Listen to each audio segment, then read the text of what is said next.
El fruto de las aflicciones. Vamos a leer Isaías 53:11.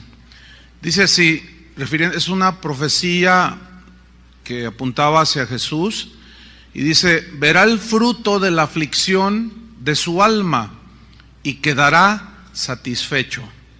Y Romanos 8:28. Y sabemos que a los que aman a Dios, todas las cosas les ayudan a bien. Esto es, a los que conforme a su propósito son llamados. Uno de los misterios más inexplicables en la vida cristiana y ministerial, y que solo se puede entender a la luz de la palabra de Dios, es lo siguiente: ¿por qué Dios permite que seamos afligidos y que de esa situación Él pueda sacar beneficios para nuestro carácter espiritual, beneficios eternos que trascienden y que aún bendicen a otras personas? Solo a la luz de la palabra podemos encontrar la respuesta a que es un misterio de la vida cristiana, pero a nosotros por el Espíritu y la palabra nos es revelada. Pues la respuesta la da el apóstol Pablo en Romanos 8:28, que es una de las revelaciones del Nuevo Testamento más contundentes y poderosas respecto a la soberanía de Dios, al poder de Dios. Y dice Romanos 8:28: y sabemos que a los que aman a Dios, todas las cosas les ayudan a bien. Esto es, a los que conforme a su propósito son llamados. Este texto en la versión Palabra de Dios para Todos dice así: sabemos que Dios obra en toda situación para el bien de los que le aman, aquellos que han sido llamados por Él de acuerdo a su propósito. Eso es algo tremendo. La primera palabra que encontramos ahí en el versículo 28, dice Pablo: y sabemos. Este verbo saber en el griego tiene una amplitud de significados, pues que nos amplíen el panorama. Aquí esta palabra sabemos significa entender en sentido espiritual. Significa que hay una comprensión espiritual respecto a este misterio de cómo es que Dios obra para bien, que todas las cosas nos ayudan para bien. Habla de reconocer de una manera profunda por qué es que Dios obra de esa manera. Entonces Pablo utiliza ese verbo que es en el griego la palabra eido. Entonces él dice: nosotros, porque está hablando en plural, nosotros entendemos de manera profunda y espiritual, podemos percibirlo, podemos reconocerlo, podemos comprenderlo de una manera profunda y espiritual, que, dice el versículo, que a los que aman a Dios, o sea, todos aquellos que tenemos una relación con el Señor por medio de Jesucristo, si nosotros somos de los que amamos a Dios, entonces mire lo que dice Pablo: comprendemos de manera espiritual, de una manera profunda, entendemos, percibimos que aquellos que aman a Dios, ¿qué? Todas las cosas les ayudan a bien. Hay unos textos, pongo una señal ahí en Romanos 8:28 y vamos a 1 Corintios 2:9, donde hay dos versículos que desgraciadamente han sido mal entendidos por la negligencia cuando se estudia la Biblia, y son textos que se aplican a una situación que es equivocada, que es respecto a los milagros. O sea, cuando se habla de milagros, de situaciones así, del poder de Dios, dicen: no, es que cosas que Dios... Bueno, vamos a leerlo mejor. 1 Corintios 2:9 dice: antes bien, como está escrito, cosas que ojo no vio, ni oído oyó, ni han subido en corazón de hombre, son las que Dios ha preparado. ¿Para quiénes? Para los que le aman. Pero Dios nos reveló a nosotros por el Espíritu. Quiero que note que la palabra clave es nos las reveló, nos las hizo entender. ¿Qué? Cosas que ojo no vio ni oído yo. Pero créanme, hermano, ahorita no tengo tiempo para explicarlo, pero el contexto no está hablando ni de milagros ni de cosas poderosas que tienen que ver precisamente con el poder de Dios. No, tiene que ver con la revelación de Dios, porque más abajo dice que el hombre natural no percibe las cosas que son del Espíritu de Dios, porque para él son locura. Entonces está hablando de la revelación de los misterios de Dios. Y ese es uno de los misterios de Dios que nos son revelados a los que amamos a Dios. Dice, pero el Espíritu nos las reveló a nosotros pero Dios nos las reveló a nosotros, estas cosas, estos misterios, por el Espíritu. Porque el Espíritu todo lo escudriña, aún lo profundo de Dios. Entonces, es por el Espíritu que todos los hijos de Dios, los ministros de Dios, tenemos morando dentro de nosotros, que podemos saber y entender y percibir de manera espiritual y profunda que a los que aman a Dios, todas las cosas ayudan para bien. Esa frase, todas las cosas, viene del griego hosa y se refiere a todo tipo de asuntos, todo tipo de situaciones y circunstancias que nos suceden a nosotros, los que amamos a Dios. Circunstancias buenas que decimos nosotros, ¡ay, qué bendición! Y circunstancias, el vocablo define circunstancias malas, pero esas circunstancias malas son desde el punto de vista humano, no desde el punto de vista de Dios, porque Dios no lo ve así como nosotros lo vemos. Para nosotros es malo enfermarnos y lo vemos así. Para nosotros es malo que nos asalten, ¿verdad, profe? Para nosotros es malo que nos roben el auto. Para nosotros decimos, ay Dios, ay, ¿por qué? Pero Dios no lo ve así. Pero el vocablo hosa incluye todo tipo de situaciones, circunstancias buenas y malas, pero el término también explica, incluyendo a personas que nos hacen el bien, pero también personas que nos hacen el mal. Interesante, ¿no? Y claro, pues si alguien te traiciona, lo ves como algo trágico. Lo que explicábamos ayer, si alguien te calumnia, lo vemos como, ay, ahora que, ay, mira nomás lo que se dice de mí, y lo hacemos trágico. Pero a los que amamos a Dios, sabemos, entendemos, percibimos de una manera profunda por el Espíritu, que a los que amamos a Dios, todas estas cosas, ¿qué dice? Les ayudan a bien, nos ayudan.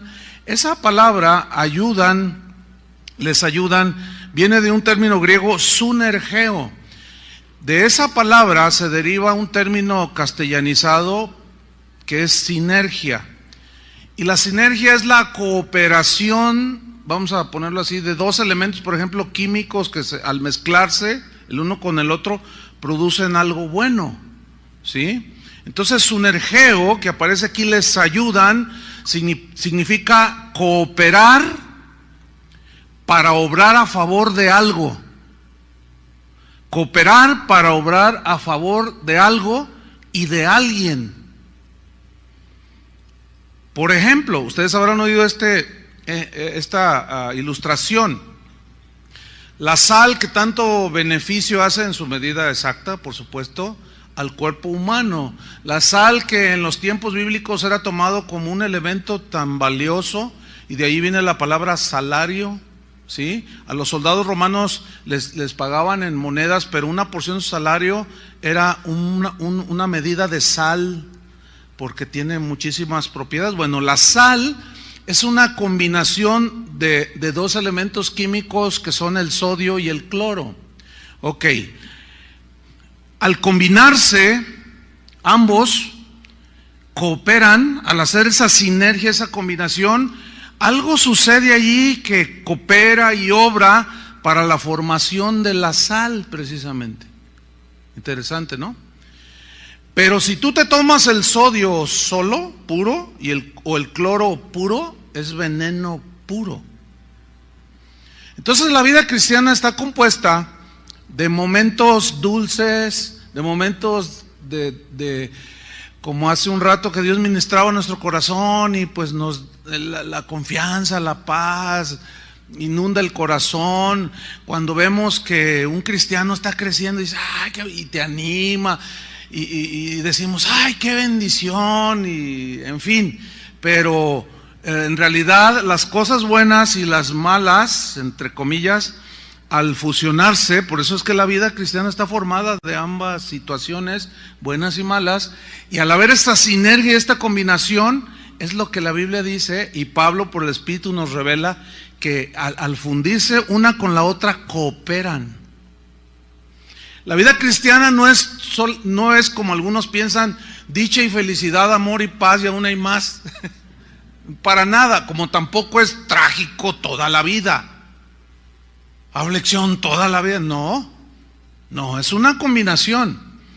El incienso que Dios le dijo a Moisés que preparara para que se lo ofrecieran a él, estaba compuesto de varias especies, algunas eran dulces, otras eran amargas, había unos elementos que se combinaban. Por ejemplo, el perfume era sacado de un molusco que sacaban del mar. La concha del molusco la molían, pero tenía que ser una molida que casi, pues que hacía el polvo, pues.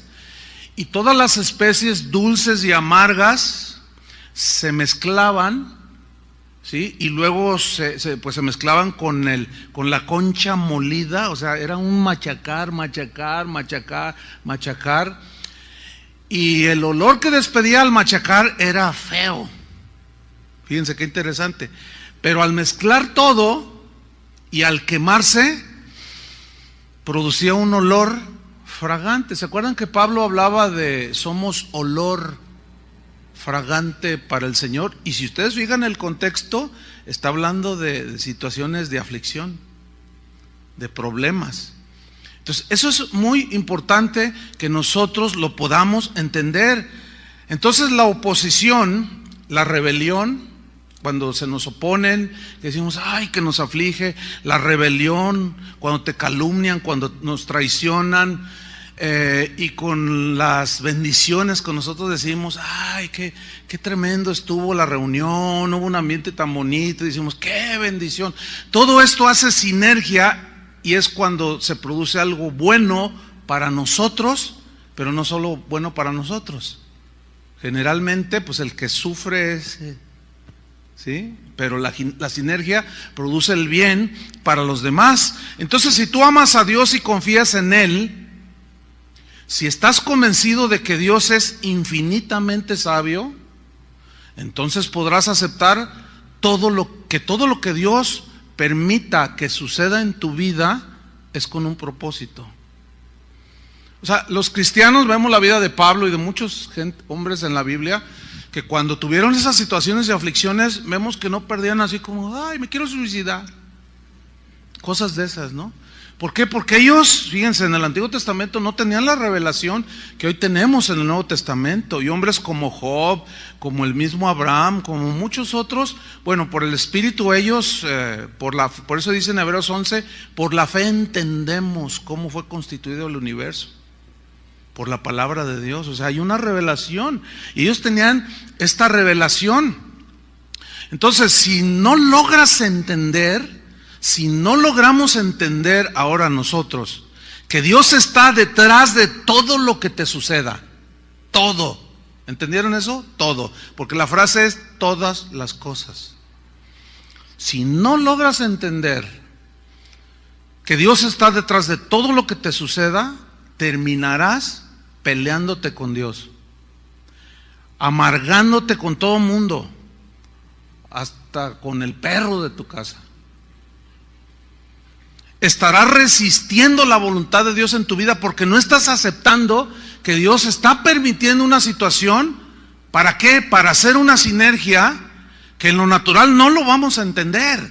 En lo natural me siento ofendido porque me traicionaron, en lo natural me siento ofendido porque me calumniaron, pero en lo espiritual, nosotros somos seres espirituales, nacidos de nuevo. Tenemos que entender. Eso es lo que nos baja los humos del rencor y del resentimiento, el entender. Cuando alguien se resiste a entender, cae en una situación muy, pero muy lamentable. Entonces, no, hermanos. Solo a los que aman a Dios y confían en Él pueden entender por el Espíritu que todas las cosas resultan para bien. Fíjense, un sabio en la antigüedad escribió lo siguiente: ten valor, decía él, para elevar la mirada a Dios y decirle: trátame, Señor, como tú quieras, desde ahora y en adelante. Yo soy uno contigo, yo te pertenezco, yo no me resisto a nada que tú consideres que será bueno para mí. Guíame a donde tú quieras. Dame lo que tú quieras. Si me das, está bien, y si no me das, también está bien. Haz conmigo lo que consideres necesario. Ahora, esta es una oración, como dijo un amigo mío, esta es una oración muy peligrosa. ¿Sí? A mi hijo le acaba de pasar. Salen de la reunión de aquí de los jóvenes, que estuvo muy llena del Señor. Iba la hija de mi hermano, la hija de Raúl, el hijo de Raúl, que está allá de Los Cabos, y un par de otros hermanos aquí. Y ya iban rumbo a la casa, y un borracho los embistió. Pero del lado donde chocó, le tocó a mi hijo. ¿Será porque es mi hijo? Y se le fracturó la clavícula y bueno, todo sangrado y en fin. Entonces, bueno, ya se atendió todo el asunto. Entonces yo le dije hace unos días: oye, hijo, ¿ya estás captando lo que Dios está tratando de hacer o de enseñarte o de decirte? Me dice: papá, te voy a decir algo, dice. Una noche anterior, un par de noches anteriores, dice, yo me metí en oración con el Señor y le dije esto. Y casi era esta oración. Dice, y le digo: bueno, mira, el Señor pues estuvo prácticamente sin moverse durante 15 días, pero yo lo miraba escudriñando la palabra. Aparte de que siempre es muy estudioso en la palabra, pero escudriñando la palabra. O sea, yo podía ver. Yo no escuché queja de él, no escuché nada absolutamente. Oye, ¿tú perdonas al que los embistió? Y le dije: pues yo ya lo perdoné porque pues no quiso pagar y pues yo tuve que pagar. Pues yo ya lo perdoné, fíjense, hasta a mí me afectó.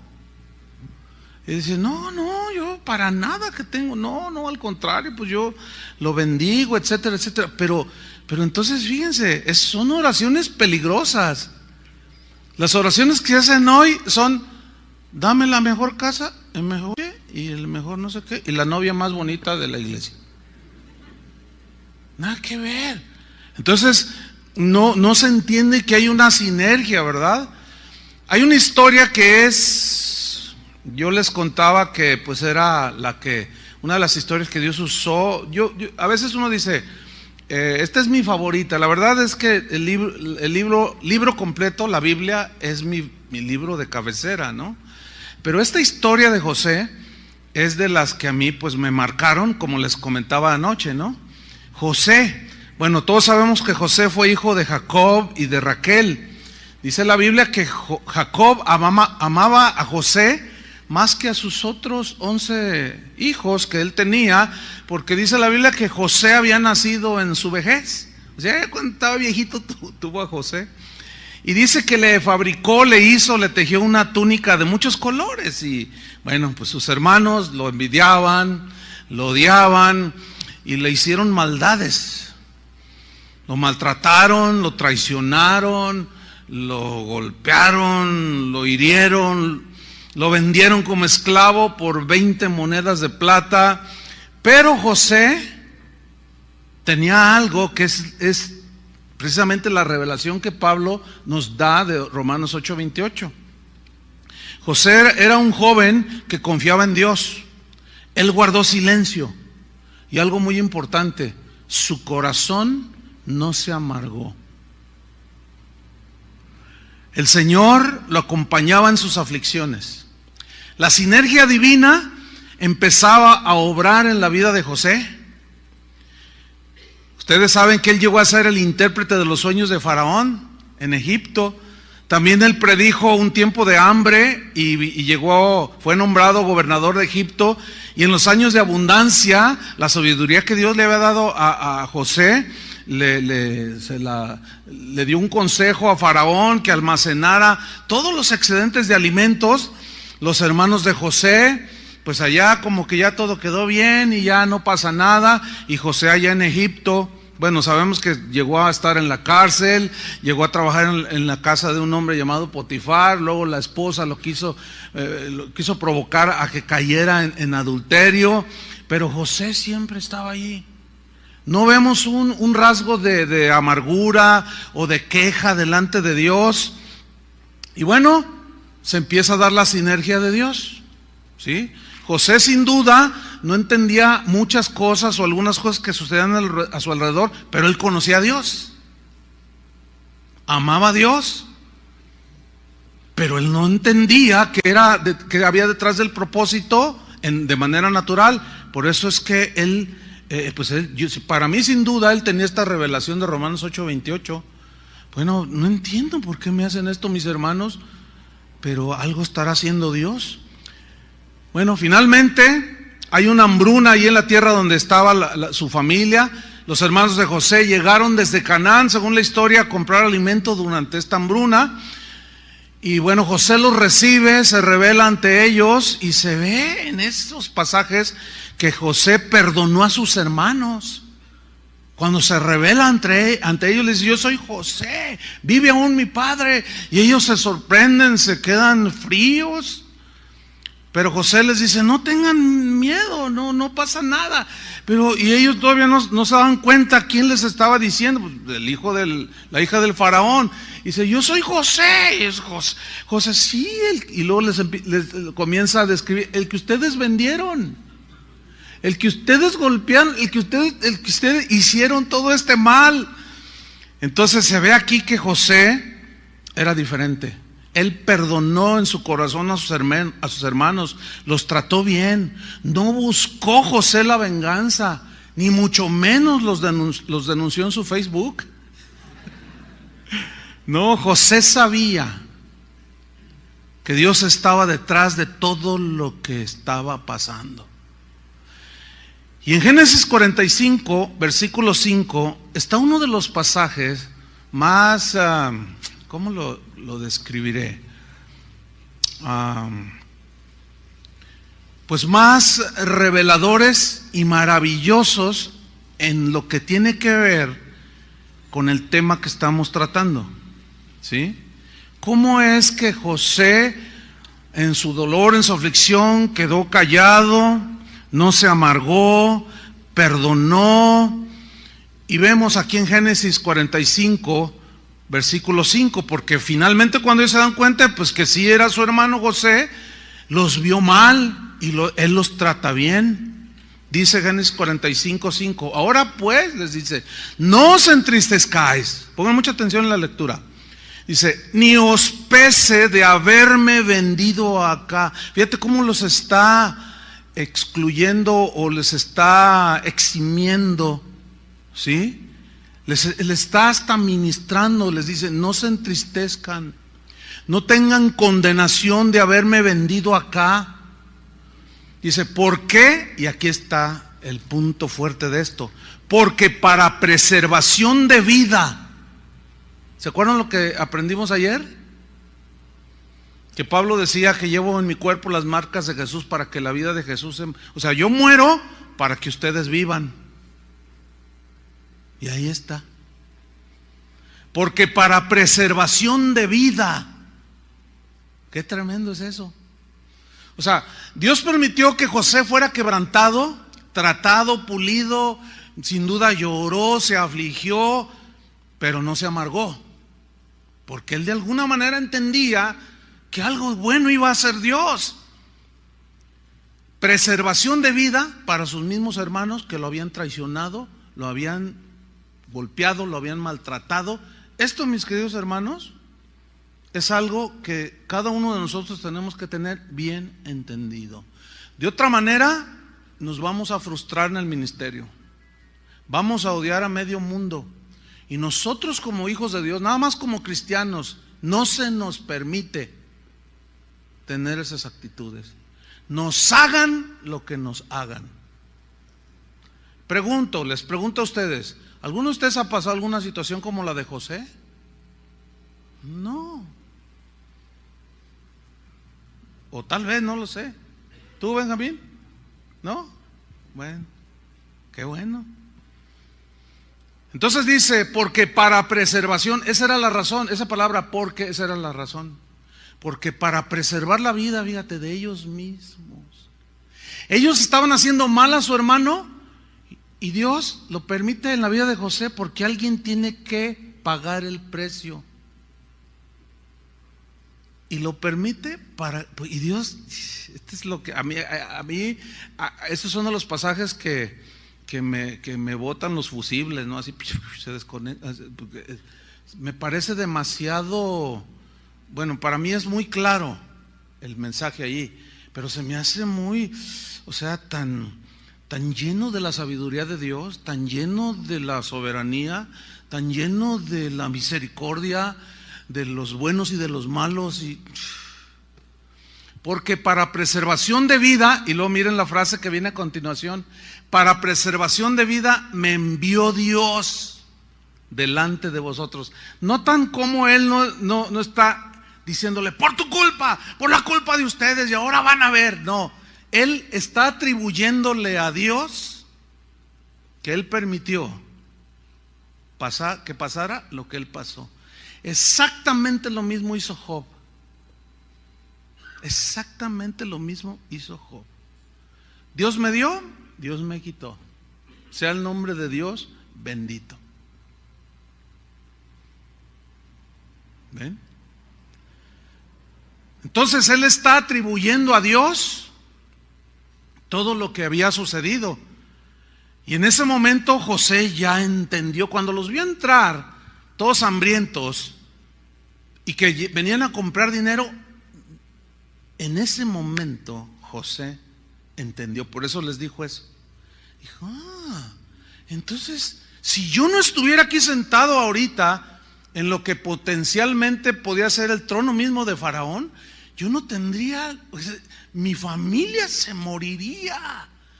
Entonces yo me imagino esto, no está así narrado en la Biblia, pero yo me imagino así como levantando los ojos al cielo y decir, Señor, sí me dolió, sí lloré, pero te doy infinitas gracias porque ahora veo que lo hiciste afligiéndome a mí, pero para preservar a mi papá, a Jacob, a mi mamá y a mis hermanos. ¡Qué historia, hermanos!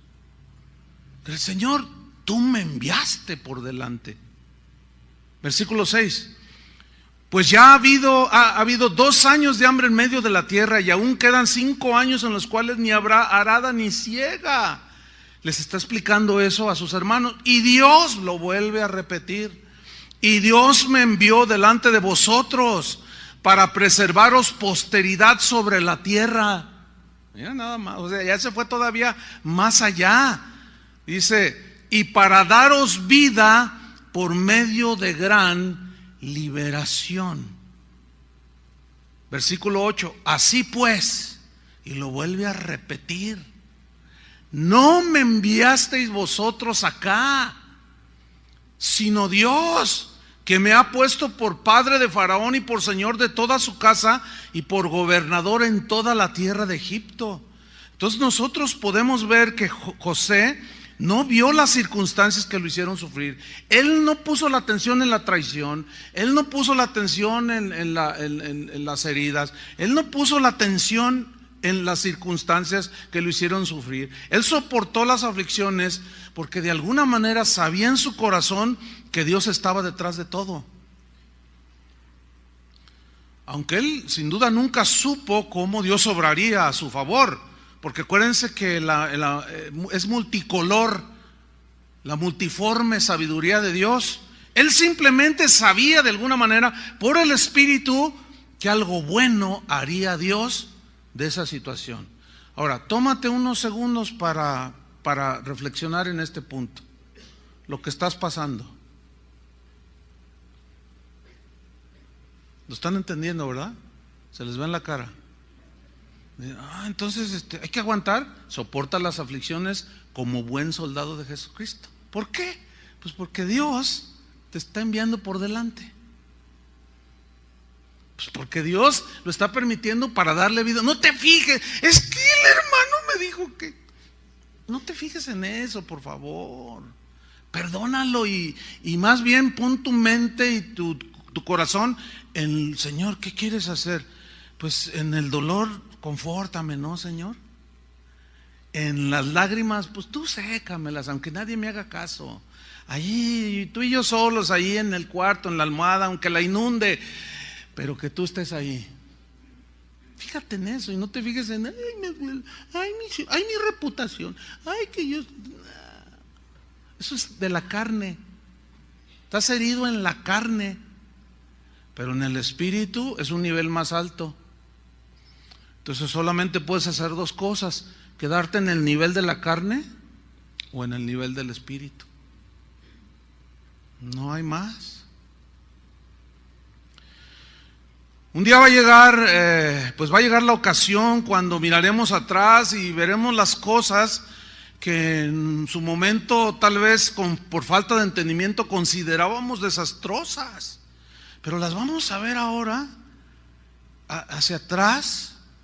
Un día las vas a llegar a ver hacia atrás, vas a mirar hacia atrás y vas a decir: mira aquellas aflicciones que me causaron dolor, desconcierto, heridas, desilusión, mira lo que resultó. Y generalmente es para dar vida a los demás. Como yo les comentaba ayer acerca de la historia del maltrato que mi pastor tuvo hacia nosotros, eso adverso, doloroso y de mucha aflicción, pues tornó en mi carácter una capacidad de perdonar. Entonces pude tener mi Manasés, ¿entienden? Perdonar, olvidar lo de la casa de mi padre para poder permitir que naciera Efraín, para fructificar. Y por la gracia de Dios nuestra vida ha fructificado. Pero si yo me hubiera clavado en el dolor, déjenme decirles algo, que ayer no terminé ese pensamiento, pero me encontré a un hermano en uno de los viajes que hice. Hola, mi hermano, ¿cómo estás? Él viene a casa de oración.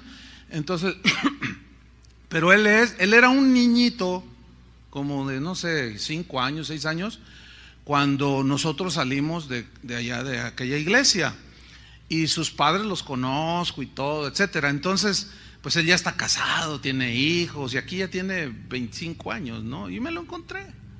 Y ya empezamos a platicar. Entonces me dice: oye, ¿cómo han pasado los años, verdad, Chuy? Dice, pero fíjate, me pregunta él: oye, ¿y cómo está fulano de tal?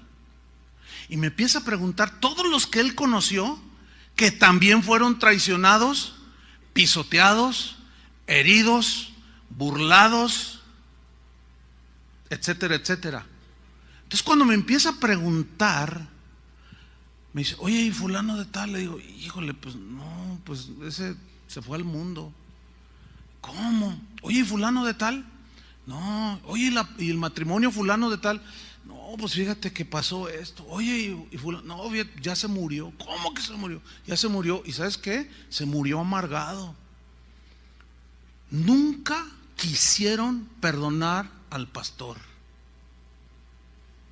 Se quedaron en su amargura, se quedaron en su herida. Entonces es trágico todo esto. Entonces me dice él: oye, ¿te acuerdas lo que pasó con mis papás? Y yo sé lo que pasó con los papás de él.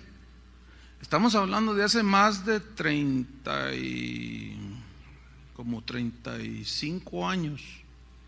¿Qué pasó con sus papás?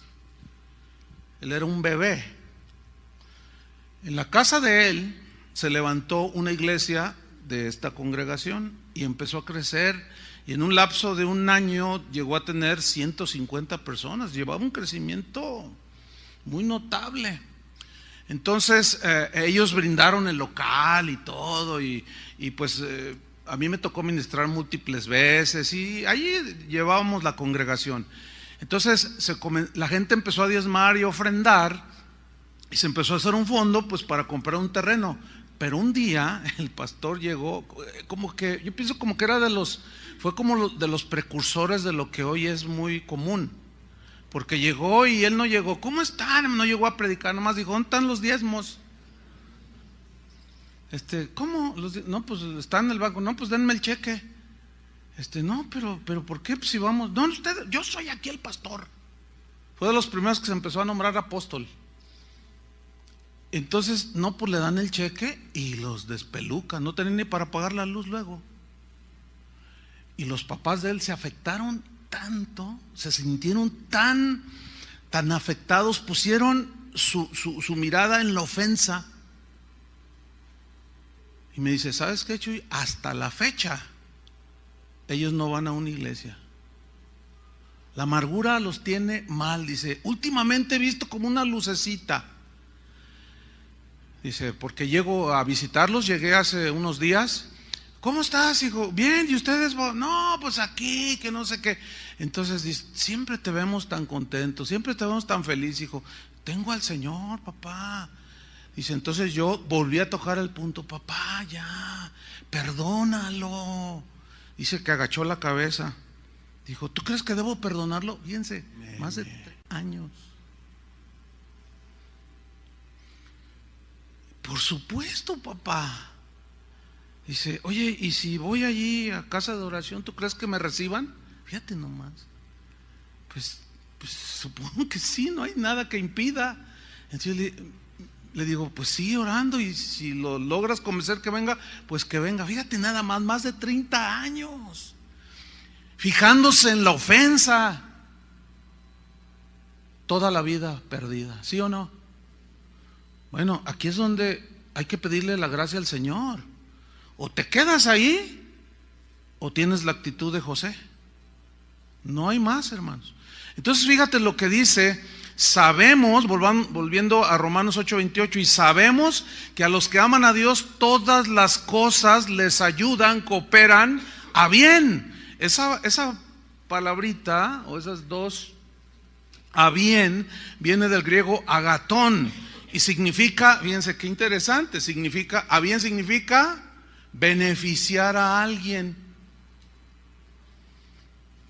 O sea, Dios nos trata, nos va moldeando, pero una vez me acuerdo, yo estaba hablando con el Señor y yo le decía, Señor, hay esta situación, yo sé que tú eres bien sabio, yo te conozco, Señor, ¿cómo le vas a hacer? Tengo una expectativa.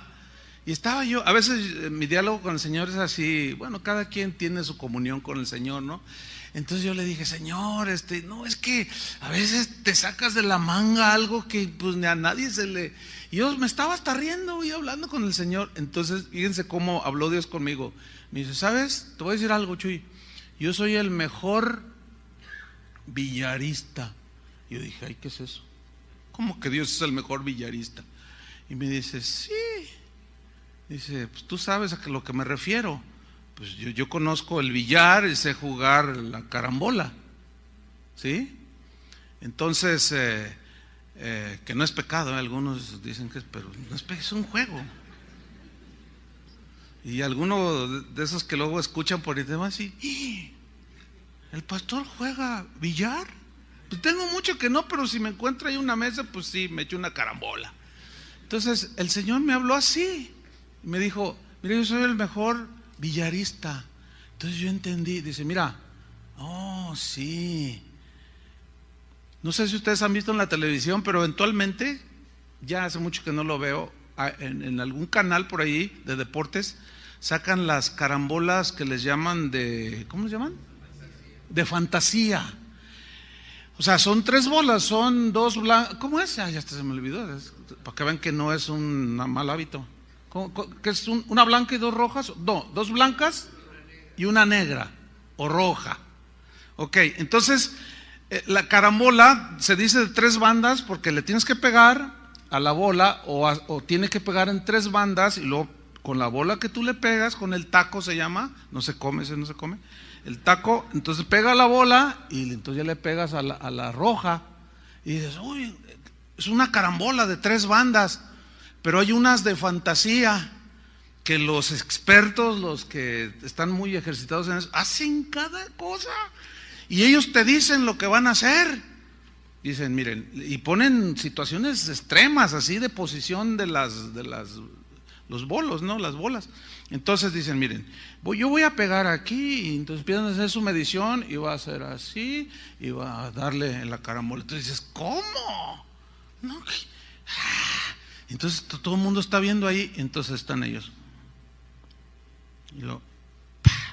Y sale la bola como si nada, y luego empieza, ¡tan! Y luego se hace un retroceso, así, ¡ay, híjole! Y luego se regresa, ¡tan, tan! Tú dices, no le va a dar, ¡tan, tan! Y luego, y todos, ¡ah!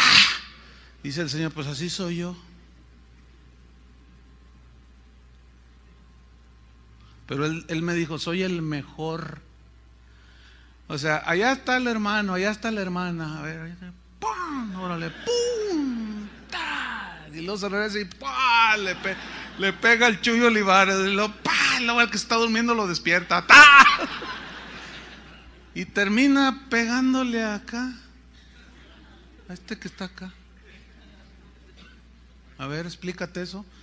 Si el hombre hace semejantes cosas, ¿tú crees que Dios no? Créanme, hermanos, miren, esta es una de las doctrinas bíblicas que el hermano Pablo, que lo extrañamos aquí, que le mandamos un saludo, desde hace más de 30 años, para ser exacto 36 tal vez. Chuy, Dios tiene todo en control. Chuy, no te olvides, Dios tiene todo bajo su control y dominio. Chuy, cuando te pasa, nunca estás toda la vida. ¿Sí o no, Toño Lázaro, que eres de aquellos años, ¿no? Entonces, sabemos que a los que aman a Dios, todas las cosas les ayudan a bien, o sea, benefician no solo a uno, no solo a ti, sino a los demás. Entonces las aflicciones de José, sus lágrimas, sus sufrimientos que le causaron sus hermanos, al final fueron ¿qué? ¿Para qué? Para bien. O sea, para beneficiar a sus hermanos, para beneficiar a toda su familia. Y escuchen bien, ustedes saben que de allí viene el linaje de Jesús.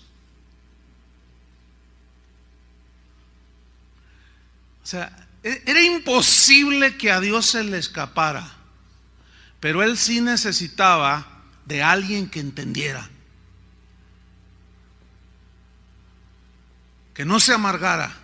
Y como Dios conoce nuestro futuro, sabe todo, sabe nuestro pasado, presente y porvenir, bueno, ahí estaba José en medio. De ahí vendría Cristo, el Salvador del mundo. Ahora, fíjate bien, podemos ver más amplio el panorama del por qué Dios permitió con José esto, ¿verdad que es bien claro?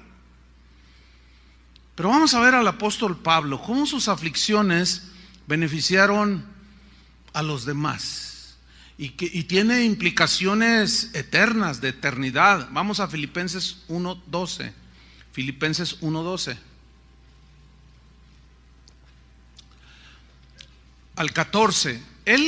Pablo comienza aquí mencionando exactamente el mismo verbo de Romanos 8:28, y sabemos. Y les dice, Filipenses 1:12, quiero que sepáis, ahí está otra vez, quiero que entiendan de manera espiritual y profunda, quiero que sepáis que las cosas que me han sucedido han redundado más bien para tener la mejor casa de Jerusalén. ¿Para qué redundaron? ¿Qué significa redundar? Tuvo un efecto y una consecuencia eterna. Fíjate, quiero que sepan, que lo entiendan de manera espiritual, hermanos, que las cosas que me han sucedido, y él narra por todos lados qué cosas vivió, han redundado más bien para el progreso del evangelio. Fíjate dónde tenía él su mente. En el progreso del evangelio. ¿Qué significa esto? En la proclamación del evangelio. ¿Por qué? Porque él sabía, como le dijo a los romanos, que el evangelio es el poder de Dios para salvación. Y que había que cumplir el ministerio, como le dijo a Timoteo. Cumple tu ministerio, soporta las aflicciones. Como buen soldado de Jesucristo, no te andes rajando ni parezcas gallina. Bueno, esa es de mi versión. Y te andes ahí lloriqueando, ay, ¿qué me hicieron? No, soporta todo. Porque acuérdate que todo tiene que ver con la eternidad. Tú vas a morir, pero muchos van a vivir. Versículo 13, mira, de tal manera, esa frase es bien interesante, porque dice, más bien, esto redundado para el progreso del evangelio, de tal manera, o sea, en tal dimensión, en tan profundidad, dice, que mis prisiones, fíjate lo que dice, mis ¿qué? Prisiones se han hecho patentes, notorias en Cristo, en todo el pretorio y a todos los demás. ¿Qué significa esto, hermanos?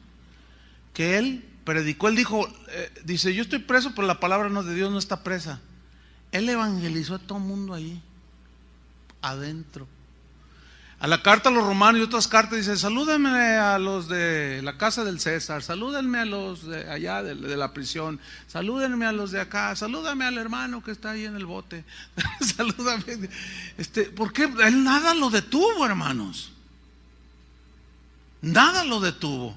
¿Por qué? Porque él nunca ponía su mirada en las circunstancias, sino en el propósito de Dios. Entonces dice el versículo 14, y la mayoría de los hermanos, vean el efecto, vean la sinergia, y la mayoría, no todos, desgraciadamente. Ese es el punto, no todos.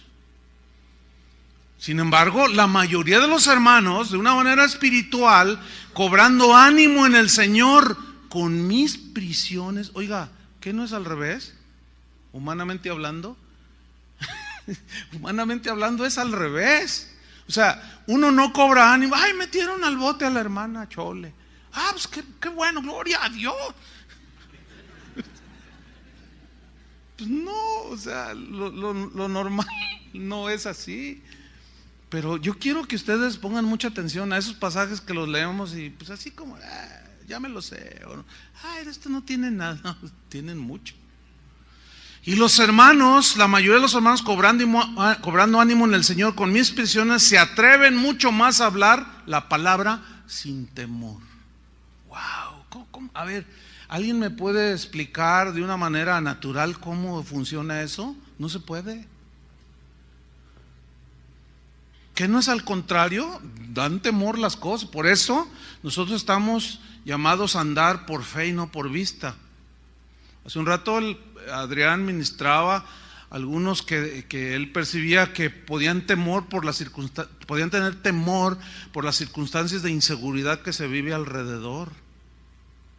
Eso es algo natural, humano, pero nosotros tenemos que ir más allá, hermanos. ¿Entienden? Porque eso nos puede incapacitar, nos puede inhibir para seguir proclamando el evangelio. A estos, mientras más los perseguían y más los golpeaban, más hablaban. Y la mayoría lo entendía, pero no todos.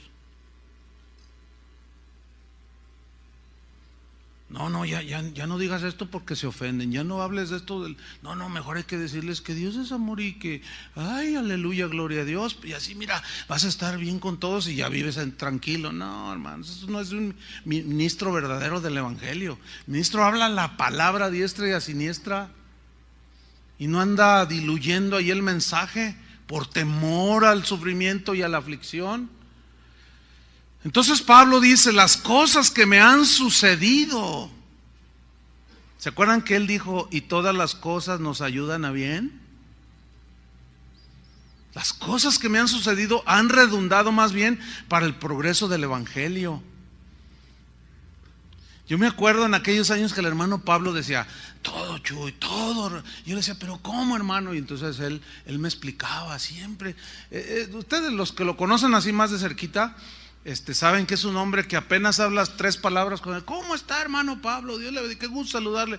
Oh, hermano, a mí también. Abre tu Biblia, en Mateo 5. O sea, luego se va sobre, ¿no? Con la palabra. Y siempre me decía, y yo le decía, a ver, hermano, explíqueme más, porque, bueno, pues en aquellos yo estaba iniciando y faltaba, todos vamos creciendo, aprendiendo. Entonces él me explicaba, y yo, oye, hermano, pero, bueno, total, él siempre esa fue una de sus enseñanzas fuertes. Entonces, bueno, pasaron unos años. Yo ya predicaba ahí en la iglesia. Entonces un día el pastor me manda a llamar y me dice, oye, Chuy, fíjate que tengo una invitación a predicar a Puerto Vallarta. Dice, pero pues, es una iglesilla, así dijo. Es una iglesia pequeñita. Y pues, dice, y he pensado, no tengo ganas de ir. Más bien, dice, mira, tú eres un predicador que está empezando. Entonces, pues yo pensé y dije, pues voy a mandar a Chuy para que agarre experiencia. Entonces, Chuy, esta es tu oportunidad para que les demuestres quién es. Fíjate por dónde me dio, por el ego. Pero yo no lo entendí en ese tiempo. Esta es tu oportunidad, me dice, para que les empieces a demostrar y empieces a demostrar lo que hay en ti, lo que tú vas a hacer, lo que tú puedes hacer. Y yo me la creí. Le dije, ay, de veras, hermano, entonces estoy entendiendo. Sí, yo te encomiendo. Ve y predícales, prepárate y predícales. Y entonces yo salí de la oficina del pastor y dije, no, gloria, era mi primer gira apostólica. Yo nunca había predicado fuera de la iglesia. Entonces, pero el día en que había que ir para allá era el día de nuestro aniversario de bodas. Entonces le dije a mi esposo, oye, fíjate que el pastor me está dando un encargo muy importante. Y yo creo que es de Dios, porque yo hoy les voy a dar un tremendo mensaje. Pero es nuestro aniversario, sí, pero vamos a tener otros más. Entonces voy a ir. Entonces salí de la oficina, ¿verdad? Y no, pues yo tengo palabra. Y ya había graduado de escuela bíblica, en fin. Entonces me empiezo a preparar, dije, no, esto está tremendo. Entonces ya nos fuimos, me fui con otros 2 hermanos, íbamos en un Volkswagen, de esos que escarabajo le llaman en Sudamérica. Entonces yo iba en la parte trasera, iba el chofer, Benito se llama el hermano, todavía viven ellos, sirven al Señor, y estaba otro hermano allí. Entonces ya vamos rumbo a Puerto Vallarta, pero antes estaba la carretera antigua, que primero llega a Tepic, y era un lugar de muchas barrancas, ¿no? Entonces ahí voy yo orando y leyendo, y llevaba una guitarra aquí al lado, y ahí voy, no, esto, no, cuando yo diga esto, no, la gloria va a caer. No, yo me sentía, híjole, mano, como dijo el pastor de Tequila, yo voy a ganar tequila para Cristo, tequila. Eso suena medio raro, como que tequila para Cristo. Entonces yo iba, no. ¿Dónde está Aarón? ¿Ahí anda Aarón o no? ¿Cómo que tequila para Cristo, hermano? Entonces, no, pues allí voy yo, no, pues dije, no, la gloria de Dios, la chequina. Y ahí vamos, ¿no? Entonces, ya íbamos llegando a Islán del Río, se llama, creo, ¿verdad? Entonces empieza a llover. Y no íbamos muy fuerte, pero íbamos en una pendiente bien pronunciada. Casi diario había accidentes en esa carretera. Entonces ahí vamos, y de pronto al tomar la curva yo sentí un movimiento extraño en el Volkswagen. Pues que cuando cae lluvia y luego el aceite que hay se vuelve muy resbaladizo. Y resultó, uno de los mensajes que yo iba a dar era darle gracias a Dios en todo. Y era parte de lo que el hermano Pablo me estaba enseñando. Pues me sabía la teoría. Entonces, al dar la curva así, yo sentí un movimiento muy extraño. Efectivamente, el bolchito patinó y dio el volantazo y empezó a girar así. Y yo nomás veía que todo giraba a mi alrededor. Y de repente un ruido ensordecedor. Pues, ¿qué sucedió? Que venía otro auto, era un Datsun, más o menos se puso con uno de su tamaño, que al dar la curva así también, pues nos impactó. Nosotros íbamos al barranco y nos impactó, pero el golpe me tocó a mí. Este brazo me quedó fracturado, 4 costillas, la guitarra se me incrustó aquí y justo en la boca donde hablo. No, pues mal. Entonces quedas así todo. Yo perdí el conocimiento, pero por un leves segundos, creo yo. Entonces cuando ya más o menos reacciono, no podía respirar por el impacto, se siente uno como que se ahoga. Fue lo mismo que sintió mi hijo y tu hijo, Raúl. Y yo estaba. Entonces a los que estaban adelante no les pasó nada. Y uno de ellos así me dice, ¿te duele? Yo no podía, yo sentía mal, me sentía mal. Yo pensé que me estaba muriendo, pero no era para tanto. El asunto es que cuando yo ya más o menos reacciono, se paran los autos y, a ver, ¿qué pasó? Entonces ya reacciono y veo a mi alrededor. Entonces veo así y la parte así desprendida del Volkswagen. El motor estaba como a 20 metros porque lo traen atrás. Entonces yo me salí por mis propios medios y me salí. Cuando yo me salgo de este lado donde estaba la curva así, lo primero que veo así es un abismo, un río así abajito, allá chiquitito, y no está tan chiquito, pero era un barranco, no sé, de 300 metros, un abismo. Entonces yo me quedé así, pero pues yo con un dolor que todo turbado y todo sangrado y con la mano así y todo. Entonces yo me paro así y veo, y el Espíritu Santo me habla. Me dice, a ver, dame gracias. Y yo, ¿cómo? Dame gracias ahorita. A ver, vive lo que vas a predicar. Así me lo dijo. ¿Y saben qué hice? Dije,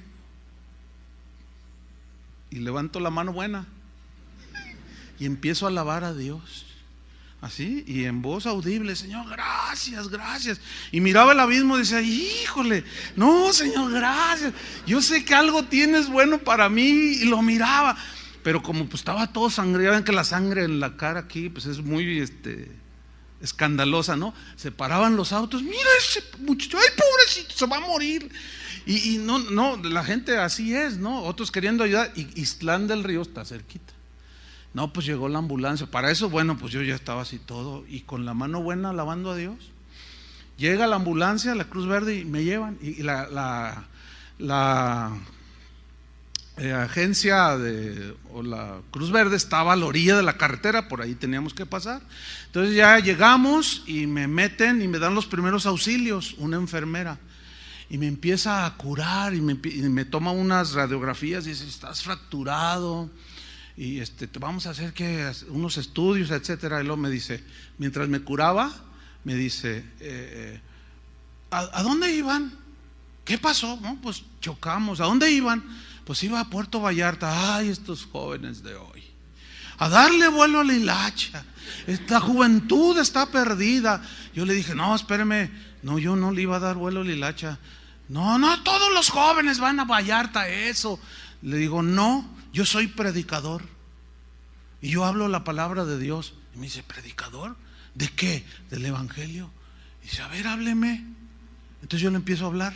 No, es que mira, es que el Señor Y cuando empiezo a hablarle, a los 3 minutos, hermanos, empieza a llorar así, pero entonces me dice, espérame. Y se va y trae 3 enfermeras. Dice, háblanos. Y ahí estoy, no, pues miren, voy a empezar. El Señor, con la mano buena. El Señor, así. Y las enfermeras llorando, hermano. Entonces una de ellas dice, mire, ¿sabe qué? Yo le he dicho a Dios una oración, que mande a alguien para que nos hable de algo que yo necesito. Y es esto, dice, esto es. Mira, ahorita me acuerdo y se me enchina la piel. Entonces ella dice, espérate, dice, no sigas hablando. Y va y trae los doctores, el personal de la Cruz Verde, toda la agencia allí. Ya tenía yo un auditorio allí. Y estoy predicando y predicando, oré por ellos, los doctores, o sea, recibieron el evangelio, hermanos. Eran unas 15 personas. Entonces un doctor finalmente ya dice, bueno, pues ya pónganle los yesos y todo, ¿no? Y pues ya, fin, me curaron y bien agradecidos, hasta los abracé y todo. Entonces, bueno, a las 5 horas me dieron de alta, salí por mi propio pie y salgo, mientras llegaban por mí, y salgo y me paro pues a la orilla de la carretera, y acá la Cruz Verde, la carretera, esperando que llegaran, y me habla el Señor, y me dice, Chuy, yo te metí allí. Le dije, ¿cómo, Señor? Dice, sí, mira, si yo te hubiera dicho, párense, métete a la Cruz Verde y predícales, ¿lo hubieras hecho? Yo le dije, híjole, Señor, pues ya todo con yesos y todo, ¿no? Y Señor, la verdad, no. Dice, pues yo te metí ahí. Le dije, híjole, Señor, bueno, pues fractura de costillas y de brazo y todo parchado aquí, todo moreteado y todo, pero entendí. Allí empecé a entender. A Dios dijo, yo te voy a sostener en tu dolor físico. Te voy hasta cierto punto voy a permitir, nada más para meterte allí el suficiente tiempo, los suficientes momentos, minutos para que les hables. Yo qué sé o sabía, nunca lo sabré hasta el día final, qué fue de aquellas personas que escucharon el evangelio. Pero en el caso de Adrián y de Ricardo, que fueron secuestrados, ellos les compartieron a los ladrones, hasta oraron por ellos. Dice Ricardo que Adrián les dijo, ¿nos permiten orar por ustedes? Y uno de ellos, bueno, órale. Sí, está bien. Y lo dice Adrián, que empezó a orar, Señor, yo sé que mis hermanos tienen necesidad. Sí, tenemos necesidad. Bueno, Señor, y pues tú eres bueno y te pedimos que los bendigas. Y uno de ellos dice, que nos bendigas. Ya nos bendijo, porque ya les habían quitado el dinero y todo. Nosotros ya nos bendijo, dice. Ustedes son los que necesitan la bendición. Ya está la... Pero dice Ricardo que uno de ellos se quebró, o sea, se empezó a llorar, se le rasgaron los ojos y se estaba impactando lo que estaba oyendo. A los 5 días murieron. Yo le dije a Adrián, ¿sabes? Te voy a decir algo. Te voy a decir algo, Adrián. Yo creo, así, porque me vino muy fuerte, que Dios les dio la oportunidad a ellos y permitió lo que ustedes pasaron. Ellos no van a tener excusa de decir, nadie nos dijo. Además, no sabemos, ¿entiende? Esos son los caminos misteriosos de Dios. Pero si nosotros, por la fe y por la revelación de las Escrituras, lo tratamos de entender, otra cosa, hermanos, tendremos otro tipo de reacciones y de vida por consecuencia. Isaías 53:11, que es un versículo que leímos al principio, pues se refiere proféticamente a Jesús, de toda la aflicción que sufrió, azotado, herido. Pero hay una frase, no tengo tiempo para todo el pasaje, pero dice, herido de Dios y abatido. ¿Sabes que la traducción en el hebreo es herido por Dios? ¿Quién lo llevó a la cruz? O sea, Jesús es el máximo ejemplo, fíjense, con su muerte, su aflicción, su dolor, por sus llagas fuimos sanados. Y sanados ahí significa salvados. Qué tremendo, ¿no? O sea, Él dio su vida y hoy nosotros tenemos vida. Pero esta parte en Isaías 53:11 dice: verá el fruto de la aflicción de su alma y quedará satisfecho. O sea, Jesús sabía que tenía que pasar por la cruz y que tenía que haber sufrimiento, pero que Él vería el fruto de la aflicción de su alma, y nosotros somos el fruto de la aflicción de su alma. Él ahorita está sentado a la diestra del Padre, satisfecho por lo que hizo por nosotros. Y Él se complace en los que le temen. Y Él ve tu corazón y se complace en tu corazón si es recto. Y Él está satisfecho, ¿entienden? Él cuando tú predicas el evangelio, Él se siente satisfecho. ¿Por qué? Porque Él sabe que el evangelio es el único que tiene el poder para salvar a las personas.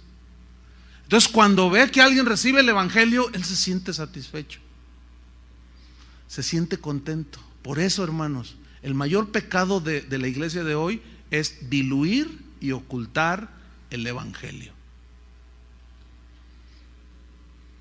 porque tuerce totalmente el sentido del sacrificio de Cristo en la cruz. Estando prisionero Pablo en Roma, escribió 4 cartas.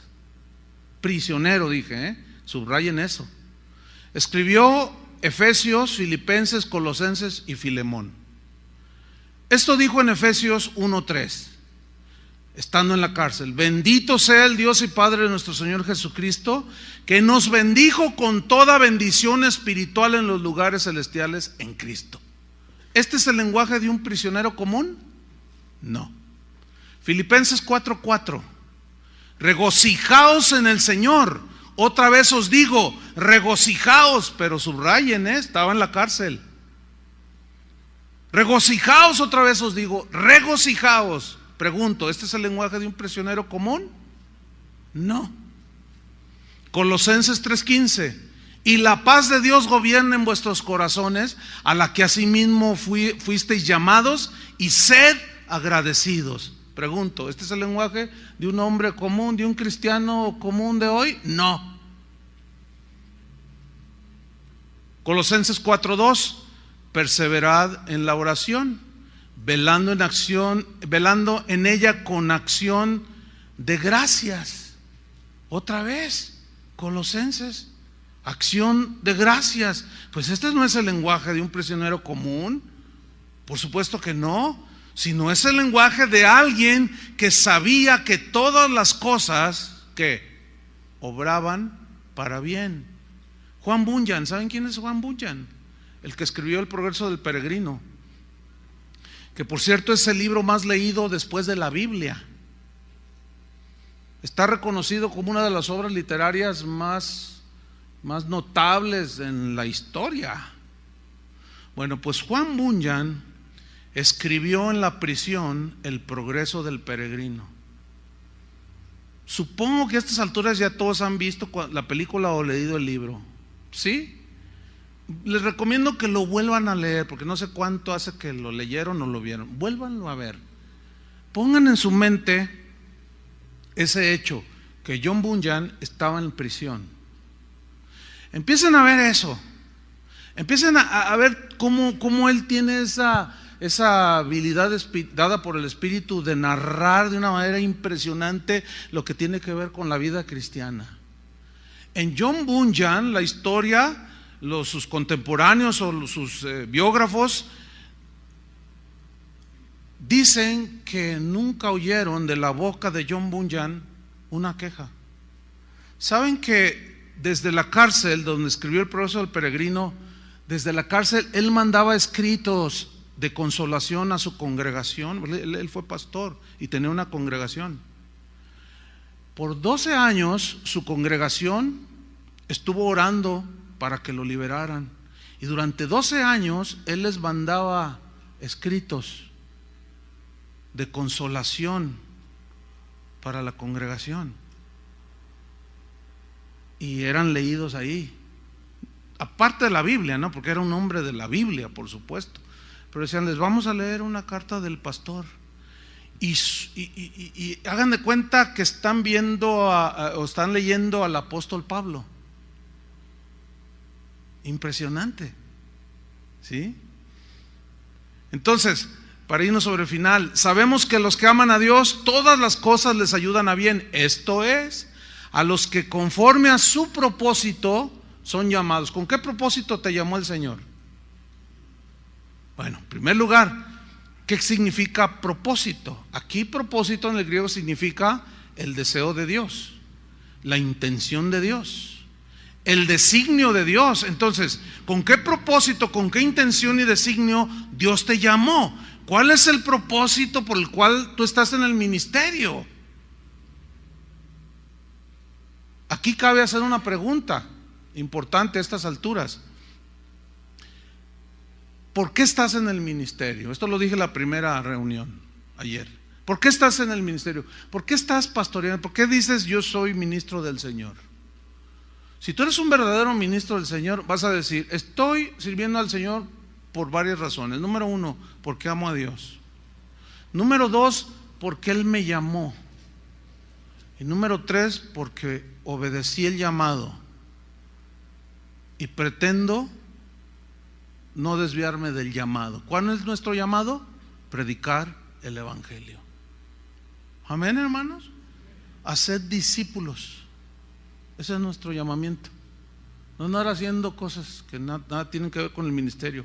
Pastorear a su pueblo, enseñarle los caminos de Dios y que sea Cristo formado en ellos. Ese es el propósito para el cual Dios nos llamó, según Efesios 4:11. Esto, aunque nos cueste, como dijo el gran estadista Winston Churchill, inglés, aunque nos cueste, ¿qué dijo? Sangre, sudor y lágrimas. Él lo dijo durante la Segunda Guerra Mundial. Tuvo que tomar decisiones y esto nos costará sangre, sudor y lágrimas. Pero es un país libre. Finalmente, quiero terminar con esto. Israel, hermanos, nunca entendió, de la primera generación que salió, nunca entendió que Dios estaba detrás de todas sus aflicciones en el desierto. Nunca logró captarlo. Deuteronomio 8:11, y concluimos. Es cierto que Dios bendice. ¿A cuántos siente que Dios los ha bendecido en todos los sentidos? Pues hay muchos aquí. Dios me ha bendecido.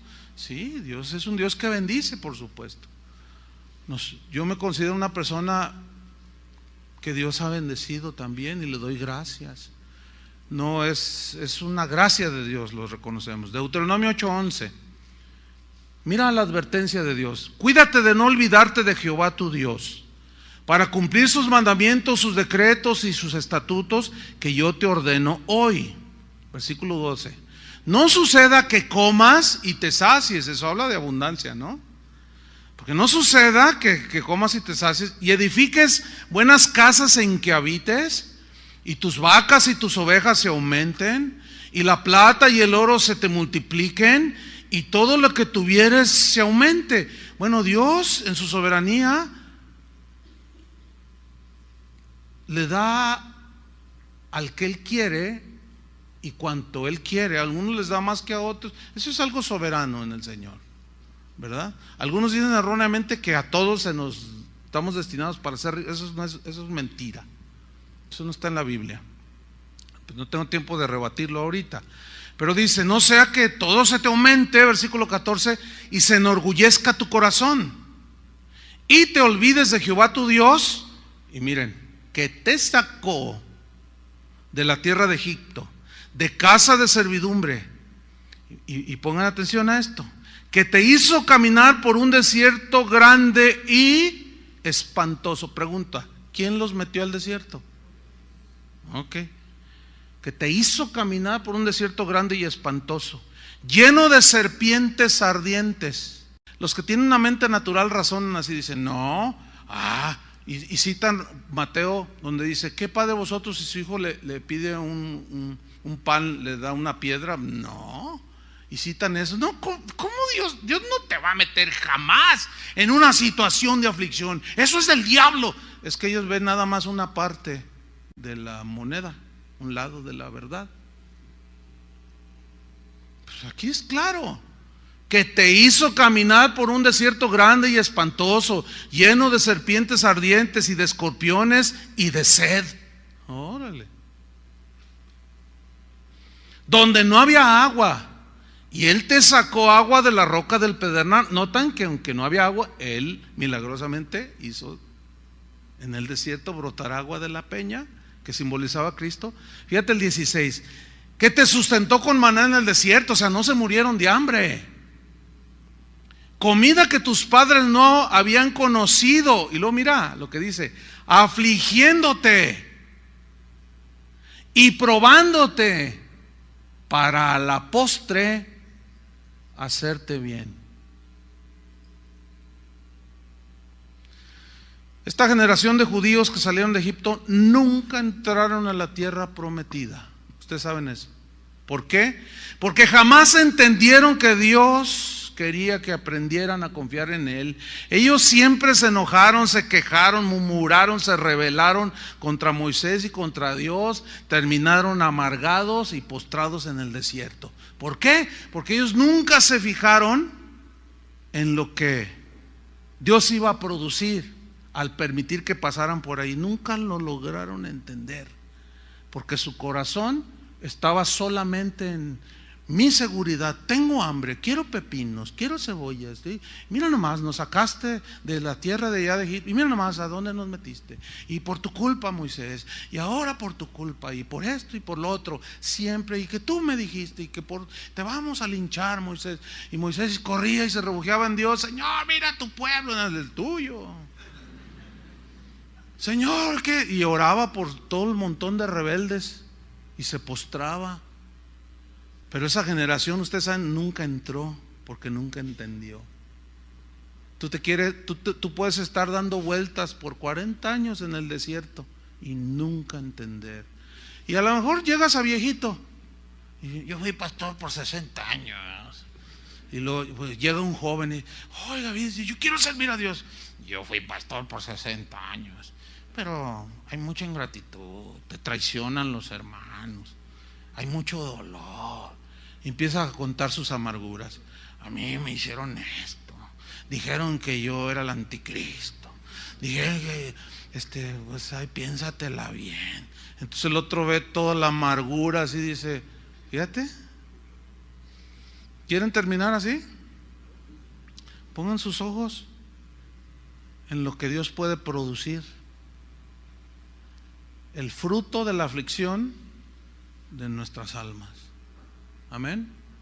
Oremos. Señor, te damos gracias por la palabra que es viva y es eficaz y nos da precisamente la vida, y a la vez por la paciencia y la consolación de las Escrituras es que podemos tener una esperanza sólida y firme, sabiendo, Señor, que a los que aman a Dios, todas las cosas que sucedan a nuestro alrededor tienen un plan, un propósito tuyo, aun aunque sean errores nuestros, aunque sean hasta pecados nuestros, tú tienes ese poder que solamente tú posees, Padre, de hacer una sinergia entre las cosas malas y buenas que nos suceden, y a la postre hacernos bien.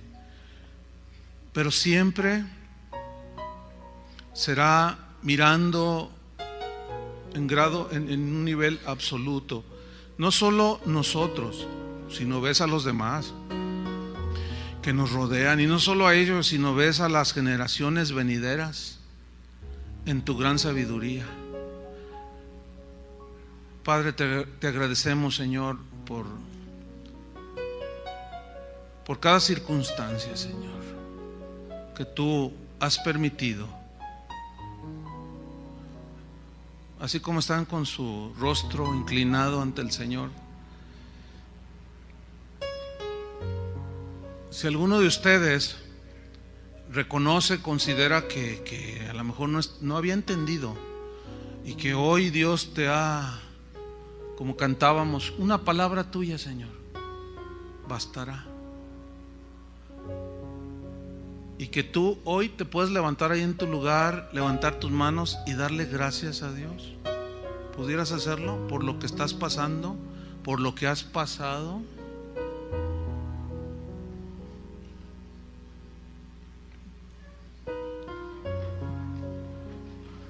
Pero tienes que hacerlo con convicción. O sea, la convicción viene cuando entendemos. O sea, no es un impulso así emocional del momento. No, porque desgraciadamente esto es muy común dentro del cristianismo y las reuniones cristianas. Mucho es movido por las emociones. No. Por supuesto que están involucradas, pero no. El fundamento, la base, tiene que ver siempre con la revelación de la palabra, el entendimiento que tú estás teniendo. ¿Sí? Ahora, lo que sin duda nos es imposible entender es cómo es que Dios lo va a hacer.